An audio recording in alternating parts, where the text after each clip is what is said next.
그래서 가압류가 취소된 경우에 소급해서 그 시효 중단 효력이 소멸되는지 아니면은 그때부터 취소된 시점부터 다시 그 시효가 새로이 진행하는지 그 완전히 결과가 달라지기 때문에 이거 구분하는 거. 제소기간 도가 3년 아까 그 3년 288조의 3호 3년이죠. 네, 기억하기도 좋죠. 그거일 때는 그때부터 새로 그 시효가 진행이 되고 소급해가지고 시효 중단의 효력이 소멸되는 건 아니고 그 외의 것들은 뭐 이의를 해가지고 그 가압류가 취소됐거나 아니면은 뭐 채권자의 그 권리자의 청구로 인한 것이거나 그런 민법 175조의 사유일 때는 그때는 소급해서 소멸시효의 효력이 상실되고요.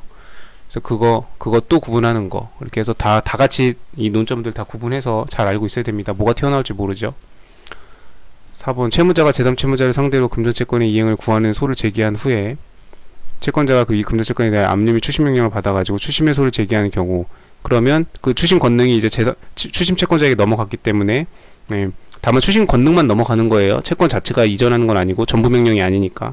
다만 채무자는 더 이상 제3채무자를 상대로 소를 제기할 권한을 상실하게 돼서 각하된다고 했죠.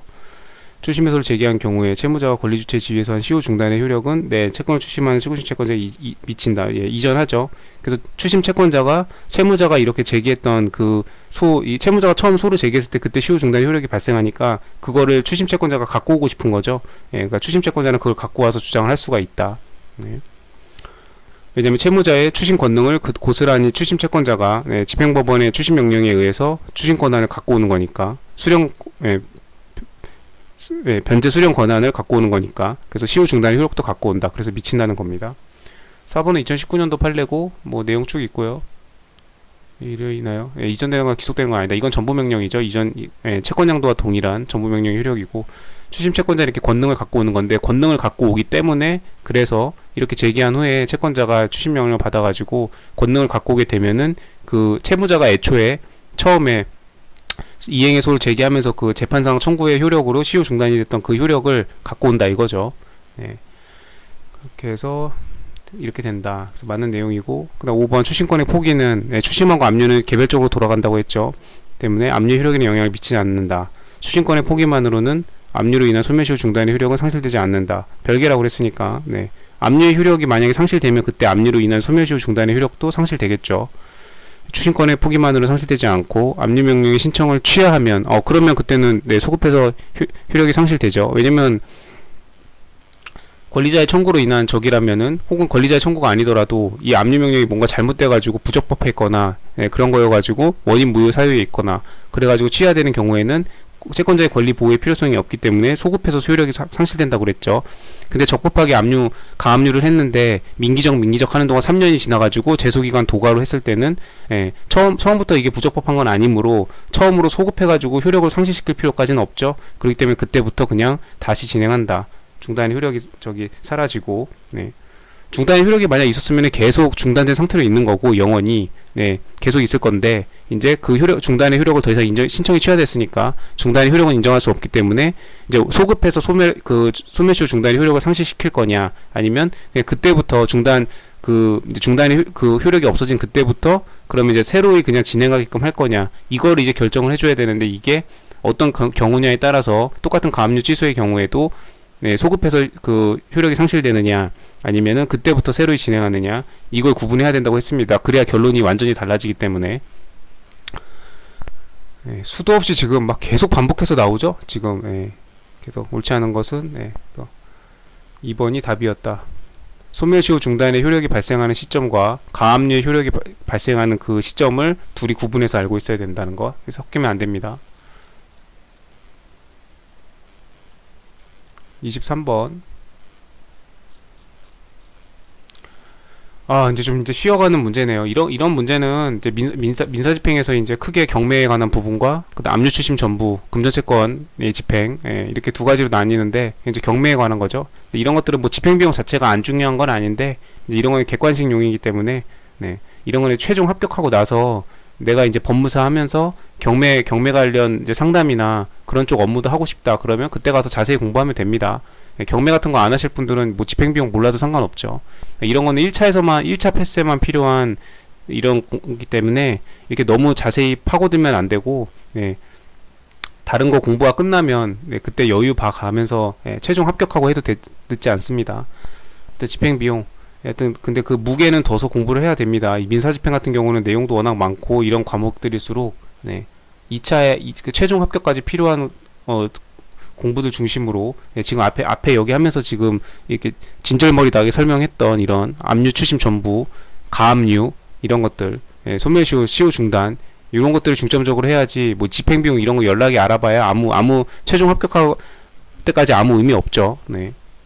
뭐 본인이 뭐 경매를 직접 하고 싶어가지고 이런 부분을 자세히 알고 싶어서 뭐 따로 공부하는 거 아닌 이상이야 수험 합격에는 아무런 도움이 되지 않습니다. 1차 패스에만 점수에 약간 영향을 미칠 뿐이지 몰라도 됩니다. 쉽게 말해서 옳지 않은 거 배당 재단으로부터 집행권은 없이도 우선 변제 받을 집행 비용에 해당하려면 강제 집행을 직접 목적으로 하여 지출된 비용으로서 실질을 위하여 필요한 비용이어야 하죠. 그리고 모든 채권자를 위해서 채당한 공익 비용이어야 된다. 그래서 맞는 거고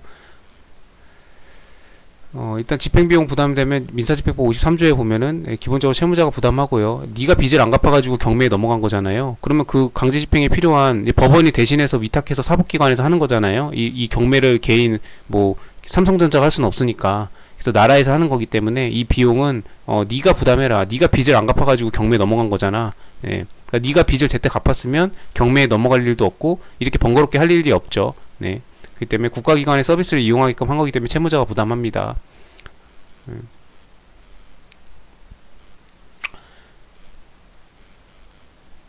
판결이 파기된 때에는 채권자는 채무자에게 변상해야 된다. 강제집행이 뭐가 이렇게 파기됐으면 이제 이게 정상적인 집행 절차가 아니었다는 얘기니까 그때는 그럼 이거를 야기한 채권자 네가 변상하라 이런 거죠. 조문 내용은 그렇게 해석하면 되고 이제 1번은 2021년도 판례고 비용은 채무자가 부담하고 이렇게 해서 변상을 받는다. 집행비용은 이렇게 받을 수 있다. 아니라 배당재단으로부터 이렇게 의미한다. 이렇게 비용하고 나아가 모든 채권자를 위해 채당한 공익비용이어야 된다.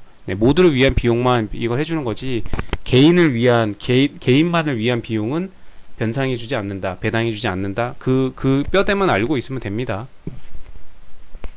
그게 가장 중요한 부분이기 때문에 채권자가 현실적으로 지출한 비용이어도 당해 집행과 무관하거나 이게 경매와 무관하거나 필요가 없는 것은 그런 건 인정해줄 수가 없죠. 그런 것까지 다 배당해줄 수는 없다는 겁니다. 이런 기본 뼈대만 알고 있으면 되고 이게 참 많이 나오죠. 이게 빈출 지문인데 이걸 안 냈어요. 너무 많이 나와서 그냥 안 냈나봐요. 상속인을 대위해가지고 이렇게 상속등기를 마친 거는 이거는 당보권 실행을 위한 경매를 위해서 어차피 필요한 과정이기 때문에 이 상속등기를 마친 비용은 공익비용으로 집행비용에 해당이 됩니다. 인정을 해준다는 거죠. 그래서 이런 판례 내용이었고 이게 이제 2021년도 판례에 있는 내용인데 이제 보통 이거를 이 상속인을 대위해서 이렇게 맞췄을 때 이게 집행비용에 해당한다 혹은 해당하지 않는다 이런 식으로 이제 고쳐서 내겠죠. 이 부분이 이제 객관식의 빈출인데 이 2번 판결 요지를 안 내고 여기 앞에 원론적인 부분을 냈어요. 요거를 이렇게 냈습니다. 맞는 내용이고 2번 이것도 최신 판례네요. 2022년도 가등기 담보권자는 귀속 정산 과정에서 가등기 담보에 관한 법률 이것도 민법에서 나오죠.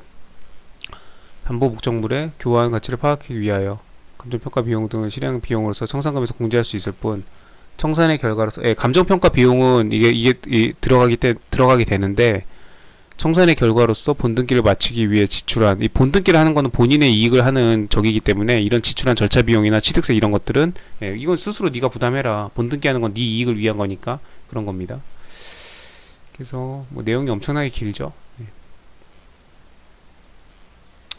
그러니까 취득세 등은 자기가 부담해야 된다. 경매를 신청한 채권자가 이런 경우에도 마찬가지다. 이렇게 해서 실행도 민사집행법에 따른 경매와 본질적으로 같다.